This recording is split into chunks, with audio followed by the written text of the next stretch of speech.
Welcome to Lesson 67. Today we'll master error handling in Tauri using Rust's powerful type system. Let's start by checking your development environment. Before we begin, let's make sure you have all the tools installed. We need Rust for our backend logic and Node.js for the React frontend. Cargo is Rust's package manager, and we'll use it to add our dependencies. Perfect! Everything looks good. Let's create our project. Now we'll create a new Tauri project with React and TypeScript. We'll use npm create Tauri app to scaffold our project. This sets up both the React frontend and Rust backend in one command. I'm naming our project Error Demo because we'll be demonstrating different types of errors. The manager flag specifies npm as our package manager, and template gives us React with TypeScript. Now we install the Tauri CLI as a dev dependency. Great! Our project structure is ready. The src Tauri folder contains all our Rust code.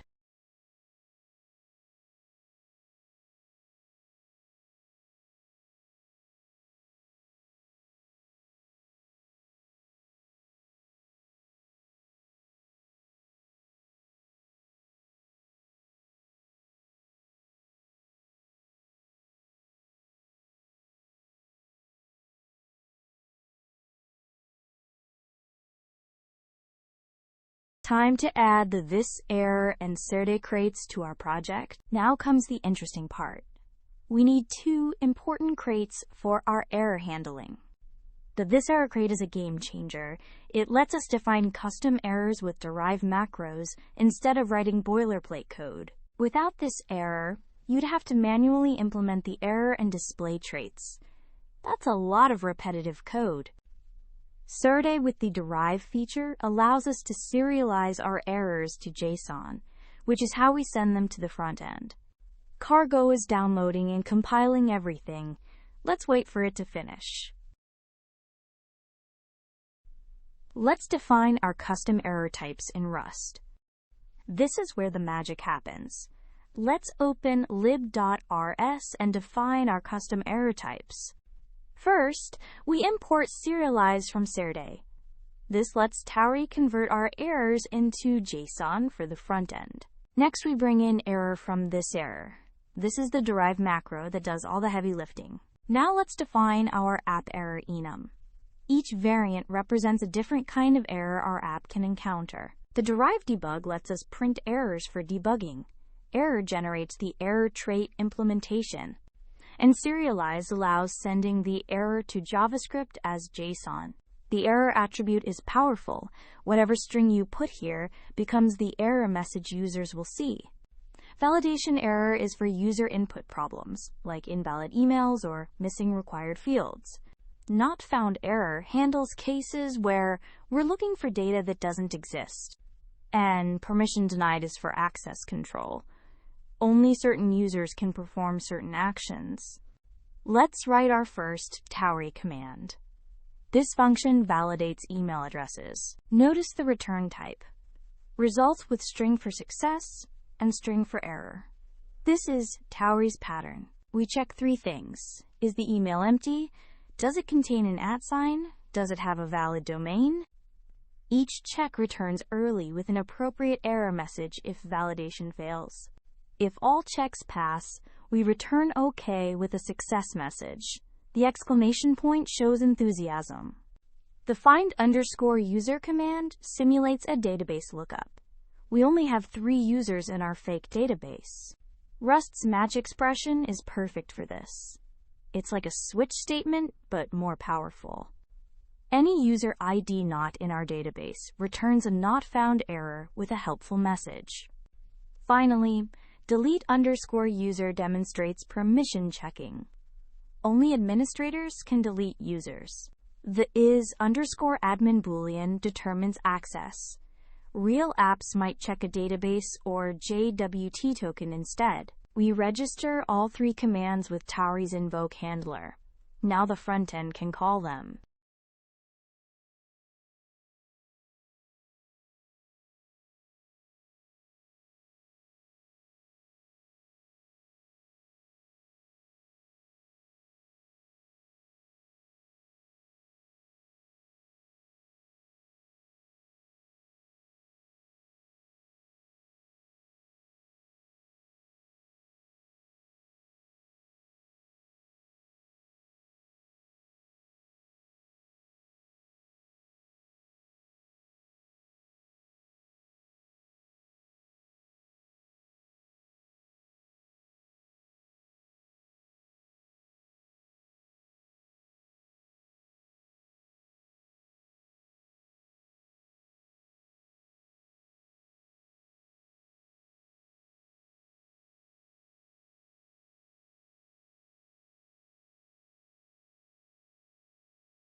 Now we'll build the React frontend to handle errors.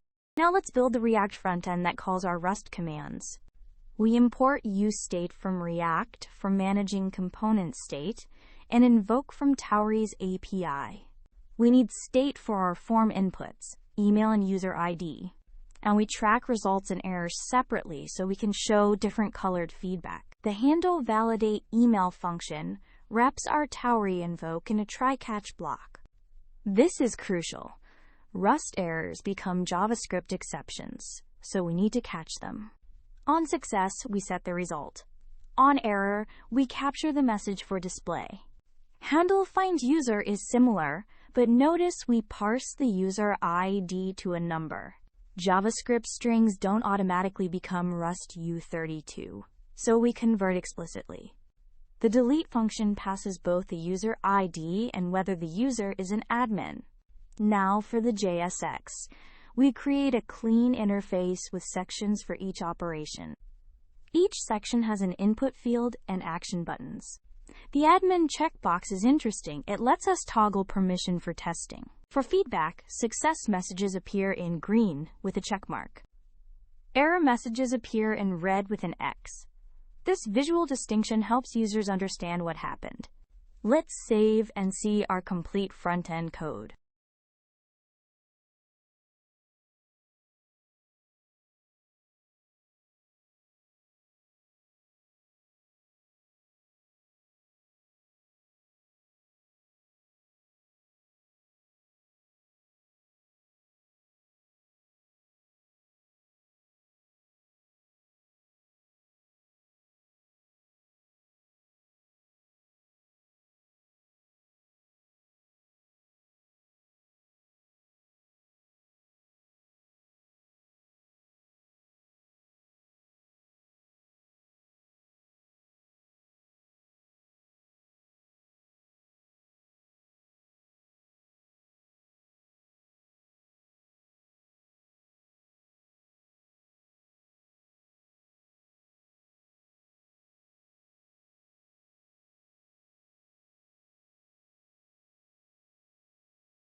Let's see our error handling in action.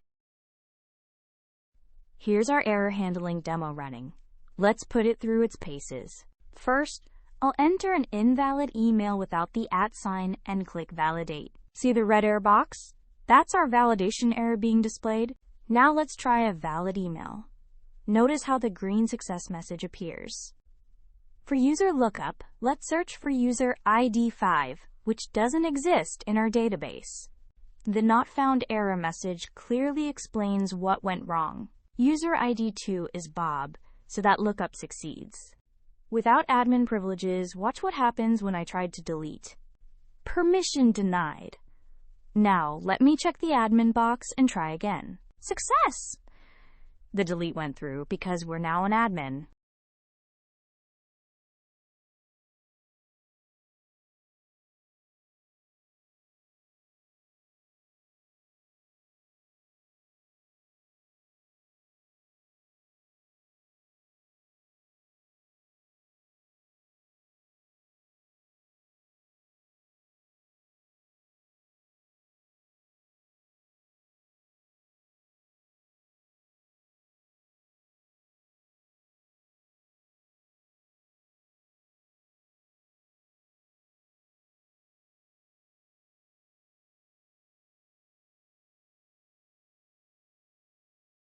Let's recap what we learned about Rust error handling in Tauri. The thiserror crate makes defining custom errors elegant.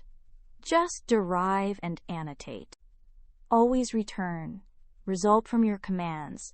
It communicates success or failure clearly. Use try-catch in React to handle Rust errors gracefully. Create specific error variants for different scenarios. Users appreciate helpful error messages. In the next lesson, we'll explore spawning external processes from Tauri. Thanks for watching.